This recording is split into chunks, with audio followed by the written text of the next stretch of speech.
บายดีเดี๋ยวมีซื้อว่าวินทลักษ์นุโบรพันธ์ศึกษาอยู่ปีที่4สาขาสัตวแพทย์มื้อนี้เดี๋ยวจะมาแนะนำเกี่ยวกับคณะเกษตรศาสตร์และป่าไม้ของเฮา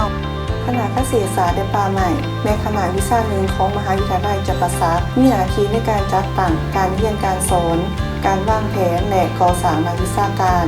นักค้นคว้าและนักวิทยาศาสตร์และให้การบริการทางด้านวิชาการการเกษตรกรรมแก่สังคมคณะเกษตรศาสตร์และป่าไม้ได้เปิดหลักสูตรการเรียนการสอน2ระดับคือระดับปริญญาตรีและระดับปริญญาโทสำหรับปริญญาตรีมี2ระบบคือระบบปกติและระบบต่อเนื่องระบบปกติมี5สาขาคือสาขาการผลิตพืชสาขาการเลี้ยงสัตว์สาขาสัตวแพทย์สาขาเทคโนโลยีอาหารและสาขาทรัพยากรป่าไม้และสิ่งแวดล้อมระบบต่อเนื่องมี3สาขาคือสาขาปลูกฝังสาขาเลี้ยงสัตว์และสาขาวิทยาศาสตร์การป่าไม้สำหรับปริญญาโทมี2สาขาคือสาขาปลูกพืชและยืนยงและสาขาวิทยาศาสตร์สัตว์การเรียนการสอนและเรียนทฤษฎีในห้องเรียนและเรียนภาคปฏิบัติที่ศูนย์เกษตรกรรมทั้ง3ศูนย์ของคณะเกษตรศาสตร์และป่าไม้และศูนย์ความเป็นเลิศมหาวิทยาลัยจักรพรรดิพร้อมนี้ยังมีการทัศนศึกษานอกสถานที่ทั้งภายในแขวงต่างแขวงและต่างประเทศอีกด้วยในงานสาขาการผลิตพืชจะได้เรียนรู้เกี่ยวกับเรื่องงานการกักกันพืชของการปลูกอนุรักษ์ดินด้านการผลิตพืชพักไม้ดอกไม้ประดับของทั้งเรียนรู้เกี่ยวกับพืชทางอาหาร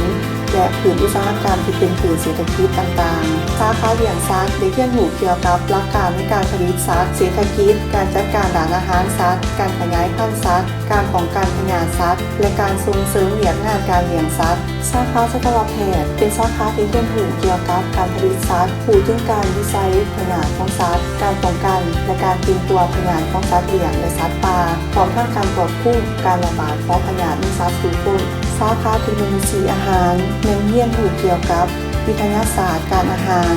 กระบวนการแปรรูปผลิตภัณฑ์อาหารนอกจากนั้นเรียนรู้เกี่ยวกับการวิเคราะห์การวิจัยทางด้านโภชนาการอาหารสาขาทรัพยากรป่าไม้และสิ่งแวดล้อมเป็นสาขาที่ลงลึกเฉพาะด้านการค้นคว้าวิจัยทางด้านทรัพยากรป่าไม้และสิ่งแวดล้อม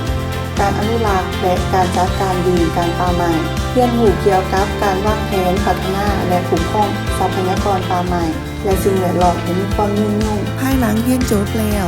สามารถประกอบอาชีพได้ทั้งภาครัฐและเอกชนเช่นกระทรวงเกษตรกรรมในป่าไม้แผนกเกษตรกรรมในป่าไม้แผนกเลี้ยงสัตว์แผนกปลูกฝังแผนกป่าไม้โครงการปกปักรักษาป่าสงวนโครงการอนุรักษ์ป่าไม้และสิ่งแวดล้อมรวมถึงโครงการเกษตรกรรมต่างๆและสามารถประกอบกิจการด้านการผลิตพืช